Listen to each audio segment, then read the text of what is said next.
Ole, voin hi February ni som panga sang ni som ni pali ania. Kan thria theu angin voin khan ZPM party chuan General Assembly a voi khanna nin ka hreng nge a an manga Falkland venga. Ti chuan ta chuan general election an nei ngal boka party hroi tu ten thlanga result hi ni chin lok khan an puang to a hi kan tar chhuak anga mitam taken kan ngai vening ka hria a kan hrecha ka ke nge pon huna ka lo ngai ven reng ani kan ngai ven tlang ani ange president le vice president le treasurer turan thlang chuaka kan tar chuak ange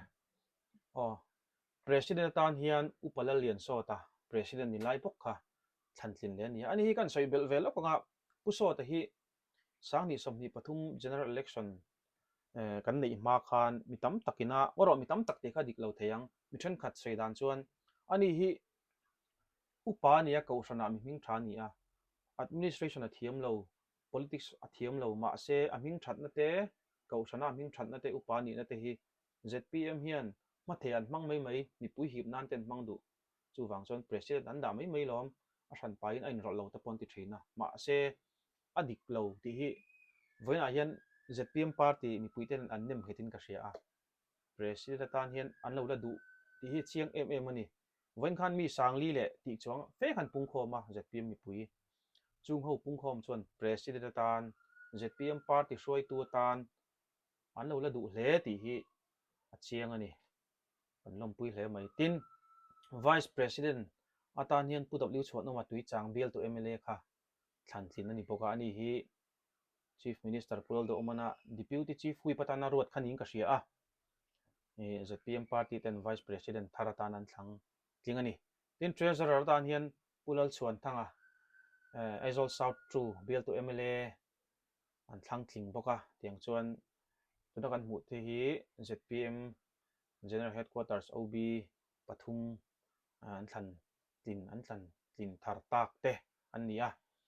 karin ai khan ZPM in thlang tur hi boruak alo sang kati don nge ni ka hmu dan ani chu alo sanga ruling an ni a sarkar lai party ten ni a diktak chon consensus te pon an kal thei tura ke chen kalo be sei ni in chu vak lova line up khatianga hran te siam lova in siam rema khatianga hroi tu te po kha anin siam rem thei tura te kalo nga ya amaro chu karin ai khan in hrui po na kha om ve nin ka hria line up pahni anom chuan dik tak chuan in hrui po na hi om lo thei lo ani na lai te po oma line up pakhat zo ki en le lokila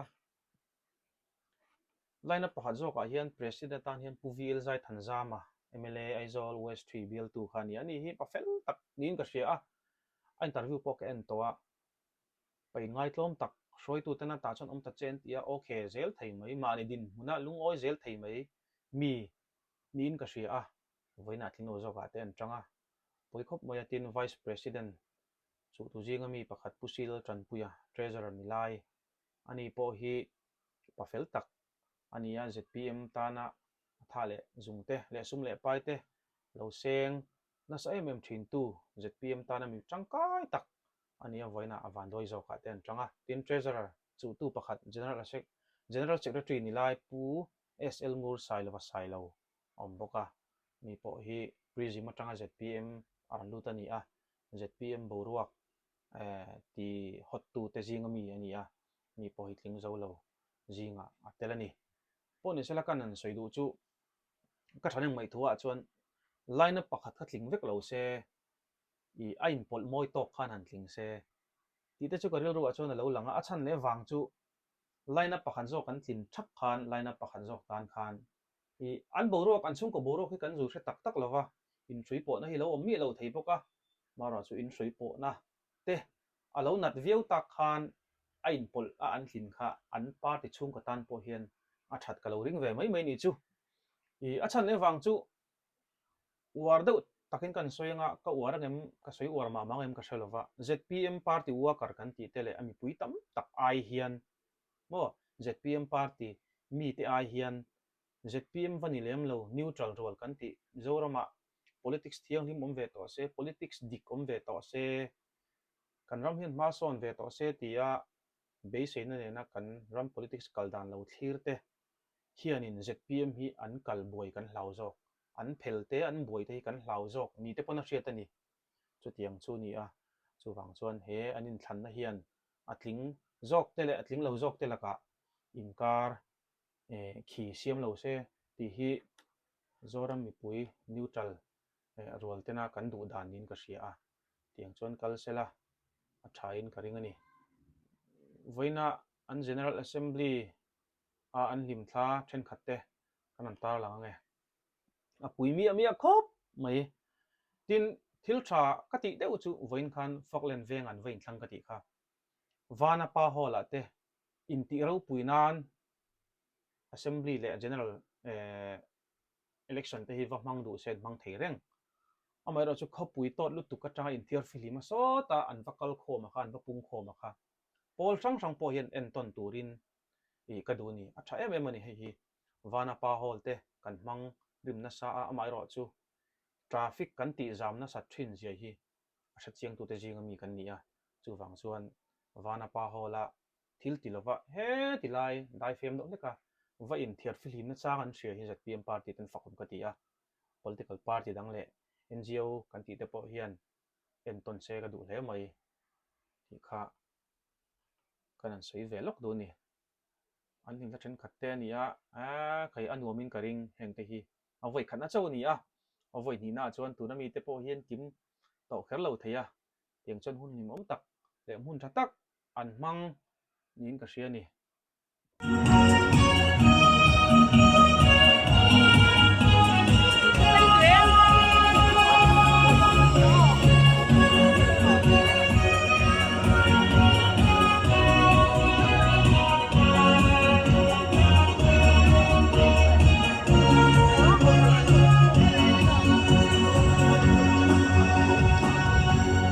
Hallelujah, lalpa chu fakin tu joy moyang kang thung thar bi pui sarkar mi to chenda ra ti cheu kal ngai na se lo tan ko la enta zo rap ma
Le